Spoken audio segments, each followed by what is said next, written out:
여러분 반갑습니다. 자, 이제 서양사의 두 번째 시간 로마 클립 읽어드리도록 하겠습니다. 여러분들은 로마라고 하면 어떤 것이 떠오르시나요? 아마 지금 기준으로 하면 이탈리아의 수도 이렇게 생각하는 사람들이 많겠죠. 그 다음으로는 영화들 또는 뭐 해외 드라마 이런 것들이겠죠. 가장 대표적인 게 저 같은 경우에는 글래디에이터 생각이 나고요. 그 다음에 뭐 스파르타쿠스, 뭐 바바리안, 수많은 영화나 드라마의 소재가 되기도 하죠. 그런데 앞에 두 개를 비교를 해보면 사실 가리키는 시대가 다르죠. 현재의 로마는 이탈리아의 행정적 수도를 가리키는 거지만 저희가 함께 읽어나갈 부분은 수많은 유럽인들에게 공통적인 역사이자 그리스와 함께 서양 문화의 원천이 되기도 하고요. 그리고 세계 3대 종교 중의 하나인 크리스트교의 성장이 이루어진 시기이기도 합니다. 19세기의 유명한 독일의 역사가 랑케는 로마에 대해서 다음과 같이 언급했다고 합니다. 모든 고대사는 이를테면 많은 개울이 호수로 흘러가듯 로마의 역사로 흘러 들어가고 모든 근대사는 다시 로마로부터 흘러나왔다. 상징적인 의미는 이 정도로 가늠하고요. 자, 본격적으로 교과적으로 로마 내용 정리를 어떻게 하느냐 들어가 보도록 하겠습니다.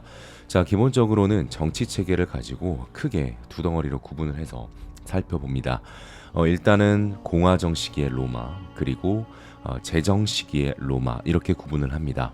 물론 공화정 시기 이전에는요, 이제 왕정 시기가 있었는데 크게 유의미하게 살펴보지 않습니다. 자, 그래서 이제 공화정 시기의 로마부터 볼 텐데, 자, 이때 로마의 공화정이라는 것이 또 우리가 오늘날 생각하는 그런 민주적 공화정은 아니고요. 이 실권을 장악했던 이 귀족들의 이 귀족들이라고 한다면은 집정관으로부터 원로원 자리를 차지하고 있는 이 귀족들이 로마 사회를 이끌어가는 주체가 됩니다. 즉 이제 귀족 공화정이었던 겁니다. 자, 근데 이거에 대한 이제 반작용으로 로마 사회의 평민권이 신장되어가는 과정, 이것이 한 꼭지로 이렇게 이제 언급이 되는 스토리가 되겠습니다. 자, 로마 공화정의 발전의 첫 번째 꼭지, 로마 평민권의 신장이 되겠습니다. 자, 첫 번째, 이 평민들 역시 자신들의 이제 권리를 신장시키기 위한 그런 투쟁에 나서게 되는데요. 우리가 이제 고대 그리스에서도 마찬가지로 스스로 중무장을 갖춘 병사로 전쟁터에 나갔죠. 바로 중장보병인데 이 로마의 평민들도 마찬가지로 중장보병으로 군대에 주력이 되면서 그들의 목소리를 내기 시작합니다. 자, 그러면서 호민관이라는 직책이 자, 기원전 5세기에 이제 설치가 됩니다. 원로원 결의에 대한 이제 거부권을 행사할 수가 있고 기본적으로 평민의 권리를 옹호하는 그런 직책, 바로 호민관이 이렇게 설치가 되었고요. 사실 평민회라는 것도 함께 이렇게 이제 만들어져 있습니다. 자, 그래서 평민회에서 자, 이 평민의 권리를 이제 대변하는 그런 기구가 되겠죠. 그리고 거기서 또 선출되었던 중요한 직책, 그것이 바로 호민관이었다. 자, 그래서 호민관과 평민회가 기원전 5세기에 설치가 되었고요. 자, 그러면서 로마 최초의 성문법이 정립이 됩니다. 자, 그것이 바로 12표법이 되겠네요. 자, 다음으로는 자, 집정관이라는 중요한 직책을 그동안에는 귀족들이 마치 그들의 전유물처럼 장악을 해왔는데, 자, 이제 이 두 명의 집정관 중에 한 명은 평민 중에서 선출이 되게끔 조치가 내려진 법이 제정이 됩니다. 자, 이것이 기원전 4세기에 있었던 리키니우스 법이라는 것이 되겠습니다. 자, 더불어서 평민의 결의가 이제는 법적인 효력을 가지게 함으로써 적어도 법률상으로는 귀족과 평민이 동등한 권리를 획득하게 또 규정을 지었던 것이 바로 호르텐시우스 법이 되겠습니다. 자, 이때는 기원전 3세기 되겠습니다. 자, 그래서 지금 우리가 다시 한번 되짚어보면, 자, 중장보병으로서 자, 이 로마의 평민들이 자신들의 이제 정치적인 참여 이런 것들을 요구를 했고요. 그에 따라 호민관, 평민회, 12표법, 리키니우스법, 그리고 호르텐시우스법, 이렇게 기원전 3세기까지 오면서 많은 것들이 정비가 돼갑니다. 자, 그런데 그 과정이 이 로마 자그마한 언덕에서 출발했던 로마가 점차 영역을 넓혀가는 과정이기도 했는데요. 자, 기원전 3세기가 되자 우리가 흔히 생각하는 그 이탈리아 반도 있죠. 그 이탈리아 반도가 이 로마에 의해서 통일이 됩니다. 자, 그때쯤 이 로마는 이탈리아를 통일을 했기 때문에 이제 바다 쪽으로 시선을 돌릴 수가 있게 되었습니다. 자, 그 바다는 유럽사에서 계속해서 언급되는 바로 그 지중해가 되겠습니다. 자, 그 지중해 일대에서 이미 해상 무역으로 발전하고 있던 나라가 있었는데요. 결국에는 필연적으로 그 나라와 로마가 충돌을 할 수밖에 없었겠네요. 자, 바로 그 나라가 페니키아인들이 세운 카르타고가 되겠습니다. 자, 결국은 기원전 3세기부터 기원전 2세기까지 그 전쟁이 터지고 말았는데 이것이 바로 로마와 카르타고의 전쟁이고 우리가 흔히 포에니 전쟁이라고 부르는 전쟁이 되겠습니다. 자, 전쟁 내용은 간단히 정리하도록 하겠습니다. 전쟁 초기만 해도 이 카르타고의 역사적인 명장이 있죠. 바로 한니발이 있었습니다. 자, 그 한니발의 공세로 로마가 굉장히 고전을 하긴 했습니다만 결국 로마가 이겼습니다. 중간중간 스키피오의 활약도 있었고 이 카르타고 내부의 어려움 이런 여러 가지 것들이 존재를 하면서 결과적으로는 로마가 이 전쟁에서 승리를 거두면서 지중해의 패권을 장악하게 됩니다. 자, 이후에 마케도니아 그리고 그리스 이 지역까지 정복하고 심지어 소아시아 방면까지 세력을 확장하면서 그야말로 로마가 본격적인 전성기로 들어가게 되었습니다. 자, 그런데 우리가 이것을 그래프로 한번 상상을 한번 해보시죠. 보통 그래프가 어느 나라나 마찬가지죠. 흥망성쇠. 자, 흥할 때 최전성기를 찍게 되면 그래프가 꼭지점에 달하게 되고 그 이후에는 필연적으로 갖가지 모순, 어려움점, 쇠퇴 이런 것들이 나타나면서 그래프가 꺾이게 되는 거 거의 모든 역사 속 나라들이 그러했는데요. 로마도 마찬가지입니다. 자, 로마도 결국에는 이 공화정기 로마 포에니 전쟁에서 승리를 하면서 뭔가 영토적으로 수입적으로 정점을 찍었겠으나 결국 그 이후에 여러 가지 모순들이 터져 나오게 됩니다. 자, 포에니 전쟁 후에 로마 사회의 근간이라고 할 수 있는 바로 이 자영농들이 몰락하게 됩니다. 자, 이들은 전쟁에 오랜 기간 참여하면서 자신의 토지를 돌보지 못했고 더불어서 이 전쟁 끝에 노예들이 굉장히 외부로부터 많이 들어오게 됩니다. 자, 유력자들은요, 이 노예들을 대규모로 부리면서 노예를 이용한 대농장을 경영하게 돼요. 자, 이 노예제 대농장을 우리는 5글자로 그 유명한 라티푼디움이라고 합니다. 자, 그러다 보니까 이 전쟁 노예를 통해서 유력자들이 대농장을 통해 대량으로 곡식을 재배하게 됩니다. 자, 그럼 이들이 내놓는 곡물은 기본적으로 자영농들이 생산해내고 있는 곡물보다는 가격 측면에서 경쟁력을 더 갖추게 되겠죠. 자, 그러면서 많은 자영농민들이 실제로 몰락하게 됩니다. 자, 근데 로마 사회 근간이라고 말씀을 드렸습니다. 결국은 인구도 가장 많고 뿌리가 되어야 하는 것이 이 자영농들인데 이들이 대대적으로 몰락하는 현상이 발생하자 자, 이것은 안 된다. 그러면서 개혁을 추진했던 한 형제가 나오게 되죠. 자, 이들이 바로 그라쿠스 형제가 되겠습니다. 자, 시기는 기원전 2세기 후반이었고요. 자, 이들의 직책이 다름이 아니라 바로 호민관 출신이 되겠습니다. 자, 형제이기 때문에 형부터 동생까지 소개를 시켜드리겠습니다. 자, 형 티베리우스 그라쿠스가 있고 동생 가이우스 그라쿠스가 있습니다. 자, 이들의 개혁은 일명 그라쿠스의 개혁이라고 불리고요. 자, 형 티베리우스 그라쿠스에 의해서 나온 것이 농지법, 동생 가이우스에 의해서 나온 것이 곡물법이 되겠습니다. 자, 농지법은 부유층의 토지 소유를 제한을 가하고요. 자, 농민들에게는 토지를 재분배하고자 했으며 가이우스는 이 곡물을 저렴한 가격으로 분배하고자 시도했던 그런 개혁들이 되겠습니다. 자, 근데 어느 시기나 마찬가지지만 이런 결국에 유력자들의 재산을 제한하거나 그다음 그 제한을 넘는 부분에 대한 어떤 재분배 이런 것들은 역사적으로 성공하기가 굉장히 어려웠습니다. 자, 결국엔 귀족들의 거센 반대가 있었고요. 비극적으로 살해당하기도 하고 자결하기도 하고 이러면서 이 그라쿠스 형제의 개혁이 실패로 돌아가게 됩니다. 자, 이 이후에 로마 공화정은 그야말로 커다란 혼란에 빠져들게 되었습니다. 자, 귀족을 지지하는 세력 그리고 평민파 그들 간의 권력 투쟁이 내전이 되면서 굉장히 어려운 상황에 놓이게 됩니다. 자, 그 상황 속에서 로마 사회의 혼란을 더욱더 가중시킨 반란이 하나가 일어나게 되는데요. 자, 바로 검투사 노예인 스파르타쿠스의 반란이 되겠습니다. 자, 기원전 73에서 기원전 71년까지 있었던 이제 반란인데요. 이거 진압하는 게 굉장히 좀 어려웠다고 해요.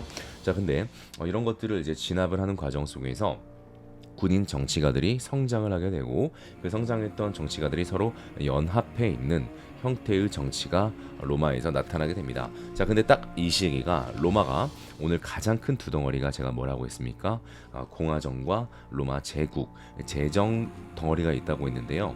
자, 이 스파르타쿠스의 난을 이제 진압을 하면서 전개된 이 시기가 딱 그 공화정과 제정 시기에 과도기적인 브릿지가 되는 그런 시기가 전개가 됩니다. 자, 그것이 바로 삼두 정치 시기인데요. 1차와 2차로 구분을 할 수가 있습니다.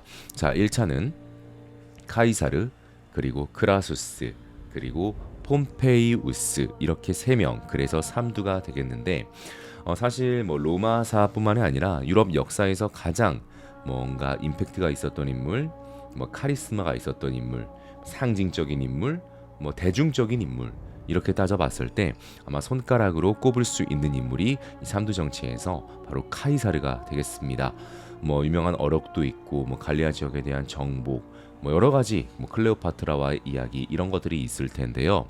의외로 이 수험 세계사에서는요, 이 카이사르의 어떤 개별적인 주제들, 그런 내용들은 잘 다뤄지지 않습니다. 오히려 2차 삼두 정치 때 나오는 인물은 정반대, 정말 가장 많이 나온 인물이 되거든요. 자, 그래서 카이사르는 우리가 보통 우리 흔히 말하는 뭐 카이저, 시저, 그리고 뭐 짜르, 이런 황제의 어원이 된 그런 상징적인 인물이었다. 자, 그랬는데 결국에는 공화파를 이제 유지하고자 했던 반대파에 의해서 기원전 44년 살해를 당하고 말았습니다.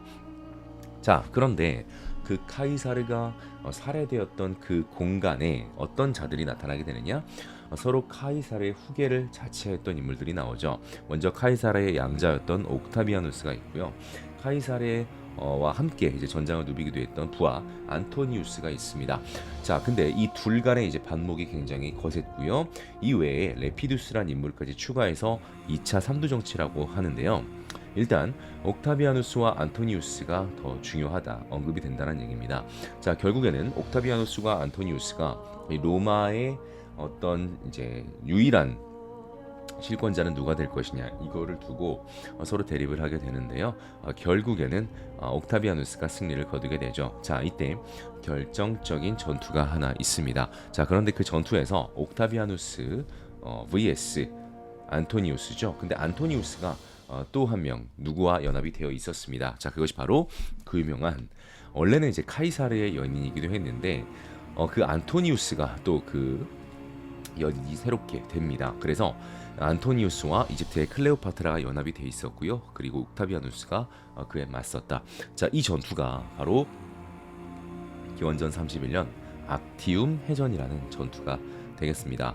자, 이 악티움 해전에서 이제 옥타비아누스가 승리를 하면서 명실상부 로마의 최고의 이제 실권자가 됐는데, 자, 이 옥타비아누스는 이 힘을 바탕으로 해서 이제 군대와 재정을 장악하고, 사실상 그는 아니라고 했을지 모르나 누가 봐도 황제로 군림하게 되었습니다.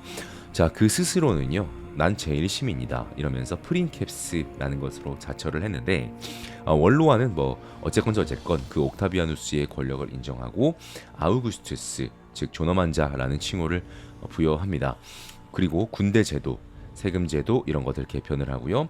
정복했던 속주에 대한 통치 개선, 이런 식으로 번영의 기틀을 마련한 사람, 이것이 바로 수능에서 가장 많이 이게 단독으로 나온 인물이 되겠습니다. 바로 옥타비아누스가 되겠는데요. 이때쯤이 기원전 27년입니다. 사실상 이때부터가 로마의 제국의 시작이다. 그래서 이제 제정의 시작점으로 보게 되는 거고요. 자, 이 뒤를 이어서 로마가 계속해서 이제 평화 기간이 어느 정도 지속이 됩니다. 자, 우린 이렇게 자연스럽게 로마의 이제 두 번째 덩어리, 제정 로마 제국 시대 살펴보고 있습니다. 옥타비아누스로부터 시작해서 자, 한동안 평화가 이어진다. 자, 그때 그 평화를 이끌었던 군주들, 일명 오현제라고 부릅니다. 그래서 오현제 시대가 전개가 되는데 이때 이 황제들의 특징이 뭐냐면요. 자신의 아들한테 무작정 넘겨주는 게 아닙니다. 세습시키는 게 아니라요. 뛰어난 인물들한테 이렇게 양위를 하는 그런 전통을 유지하면서 그것이 이제 5대가 간 거죠. 오현제가 된 건데 이때가 이제 로마가 제국으로서 최대의 영토가 확보되기도 했고요. 각종 도로나 화폐, 도량형 이런 것들이 정비되고 상공업 발달하고 동서교역 활발하고 찬란한 로마의 평화가 구가되었다. 이걸 우리는 팍스 로마나 이렇게 표현하기도 합니다. 자, 근데 이 오현제 그럼 이제 5명째에서 뭔가 끊겼다라는 것을 우리가 이제 역으로 확인해 볼 수도 있겠죠. 자, 오현제의 마지막 군주가 철학적 역량으로 유명해요. 명상록 뭐 이제 굉장히 저도 이제 이 책을 가지고 종종 이제 읽는데 바로 철학하는 군주 마르쿠스 아우렐리우스라는 이제 황제가 있었습니다. 근데 안타깝게도 그 당대 본인까지는 괜찮았을지 모르겠으나 그 아들 때 그것이 깨져버리게 되면서 어려운 상황으로 가게 되었죠.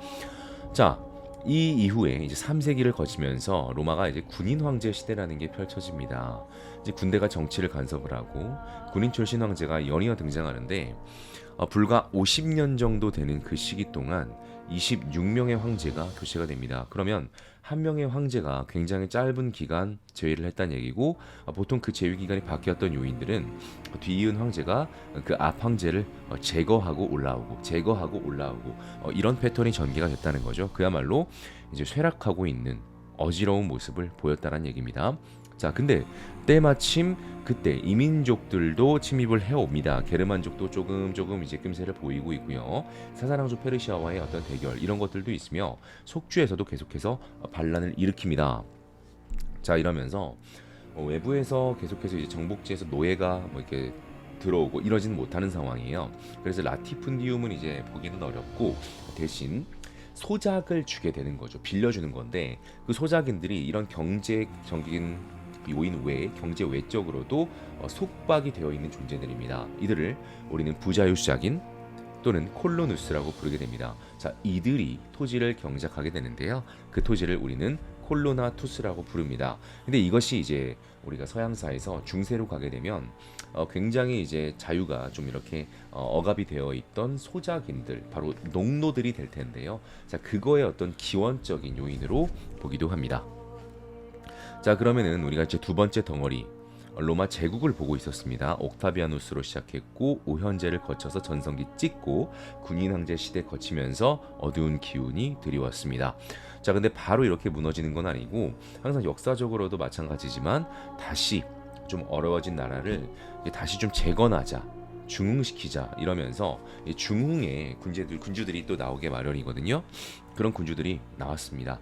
자, 대표적으로 디오클레티아누스 그리고 콘스탄티누스, 바로 이런 군주들이 있는데요. 자, 일단 기원전 3세기부터 4세기, 기원전이 아니라 서기 3세기부터 4세기 초까지 재위했던 디오클레티아누스 보도록 하겠습니다.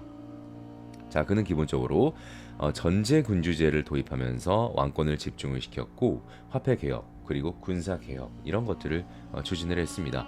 자, 더불어서 넓어진 제국인데 효율성이 지금 떨어져 있거든요. 그래서 이런 넓은 제국의 효율적 통치를 위해서 제국을 4분할하는 통치를 하게 됩니다. 2명의 정황제 그리고 그 밑에 각각의 또 부황제를 둬요. 즉 4명이 나오죠. 그 4명을 통한 4분할 통치라는 걸 하게 됩니다. 자, 더불어서 콘스탄티누스 황제로 넘어가게 되는데 출제가 정말 많이 되는 유명한 군주죠. 4세기 초에 활동을 했습니다. 자, 일단 첫 번째, 지금 로마의 한 종교가 많이 확산이 되고 있는데 기존에는 탄압을 굉장히 많이 당했습니다. 자, 그러나 더 이상은 이걸 탄압으로는 안 된다. 오히려 이들을 인정해주고 로마 제국의 사상적인 또는 종교적인 이런 통일성을 가져다 주는 것이 낫지 않겠느냐, 이런 판단을 하게 된다는 거죠. 자, 바로 크리스트교였습니다. 자, 그래서 이 콘스탄티누스는 크리스트교도들에게 이제 신앙의 자유를 인정을 해주는 칙령을 내리는데요. 이것이 너무나 유명한 313년의 밀라노 칙령이 되겠습니다. 자, 이렇게 했고 종교적으로도 더 이제 국가가 나서서 정비를 하는데 이 종교가 계속해서 이제 교리 대립이 끊임없이 이루어지고 뭐 종파가 분열되고 이러죠. 자, 그래서 그때 이제 종교 회의가 열리면서 이론을 정립하고 무엇이 옳고 무엇이 이단인지 이런 것들을 이제 가르마를 타게 되는데 자, 그 첫 번째 종교 회의가 개최가 됩니다. 그것을 콘스탄티누스 황제 때 주관하게 된 건데요. 바로 325년 니케아 공의회가 소집이 돼서 이제 삼위일체설을 이제 주장하는 아타나시우스파의 그 교리가 인정을 받게 되는 거죠. 자, 더불어서 자신의 이름을 딴 도시를 건설을 하고 그쪽으로 로마가 천도를 하면서 이 로마의 중심이 제국의 중심이 자연스럽게 조금 더 오른쪽으로 이렇게 가게 되는데요. 자, 바로 오늘날의 이스탄불로 천도를 합니다. 근데 이스탄불은 훗날 이 지역을 이제 이슬람 제국인 오스만이 정복하면서 개칭이 된 거죠. 자, 기존의 이름은 무엇이었을까요? 자, 바로 이 황제의 이름을 딴 건데요. 바로 콘스탄티노폴리스가 되겠습니다. 자, 그래서 이 콘스탄티노폴리스로 천도를 하고 제국의 이제 수도가 이쪽으로 가게 된 거죠. 자, 이제 테오도시우스 황제가 되겠습니다. 4세기 말에 재위를 했고요. 사실 이 황제의 활동은 내용은 굉장히 짧아요. 딱 한마디입니다. 근데 그 임팩트는 영원했다라는 거죠. 바로 크리스트교를 국교로 지정하게 됩니다. 자, 그래서 콘스탄티누스가 이제 믿어도 된다라고 했다면 테오도시우스는 이제 믿어라 이렇게 되는 것이죠. 이 로마가 워낙 세계 제국으로 이렇게 팽창이 되어 있었기 때문에 단번에 이 크리스트교도 세계적인 종교로 발돋움하게 되는 극적인 순간이었던 거죠. 자, 그리고 그 테오도시우스가 죽은 이후에 로마는 결국 동쪽과 서쪽으로 분리가 됩니다. 그래서 동로마 제국 그리고 서로마 제국으로 분리가 되는데 자, 서로마 제국은 이제 바로 말씀을 드리겠지만 곧 게르만족의 침입으로 무너지게 됩니다. 게르만족 출신 용병대장 오도아케르에 의해서 멸망을 하게 되는데 이게 이제 476년 5세기 후반이었습니다. 자, 하지만 동로마 제국은 우리가 비잔티움 제국이라고 해서 이로부터 1000년을 더 가게 되는 것이죠. 자, 이렇게 해서 우리가 이제 로마의 정치사는 마무리를 했고요. 자, 이제 로마 그야말로 이제 유럽 문화의 원천이라고 볼 수 있는 그야말로 고대 로마입니다. 자, 그 로마의 문화적인 특징 그리고 사례 살펴보도록 하겠습니다. 자, 이 로마 문화의 특징은요, 기본적으로 그리스 문화 그리고 이제 헬레니즘 문화를 바탕으로 해서 로마의 독창적인 문화까지 결합되면서 그야말로 클래식 서양 고전 문화의 완성을 이룩합니다. 특히 발달했던 분야는 실용적인 분야가 발달을 하는데 그러다 보니까 오늘날까지도 영향을 끼치는 것들이 많죠. 남겨져 있는 것도 많고 법률, 도시의 설계, 건축, 토목 이런 부분들 특히 이제 건축이나 여러 가지 토목 사업들은 지금까지도 사용되고 있는 것이 있을 정도죠. 자, 그다음 실용 분야의 또 대표적인 분야 바로 이제 법인데요. 최초의 그 성문법 12표법은 앞에서 공화정기 때 이미 나왔고요.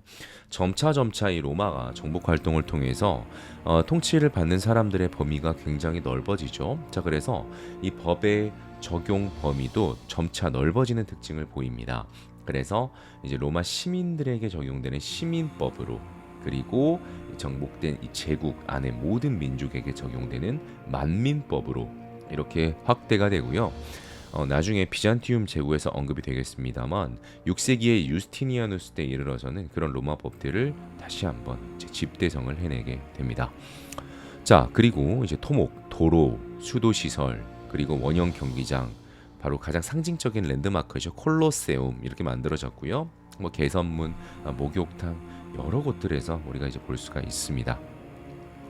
자, 과학 분야에서는 사실은 이제 이것이 팩트는 아니지만 프톨레마이오스의 천동설이 이제부터 이제 지배적인 학설이 됩니다. 근데 이제 사실 과학적인 팩트는 지동설이죠. 근데 이제 일단은 한동안 천동설이 쭉 간다.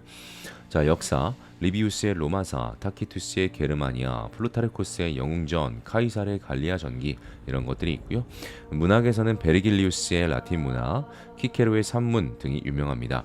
철학에서는 스토아 철학, 우리가 헬레니즘 때 이미 나왔는데 그 스토아 철학이 계속해서 유행했다.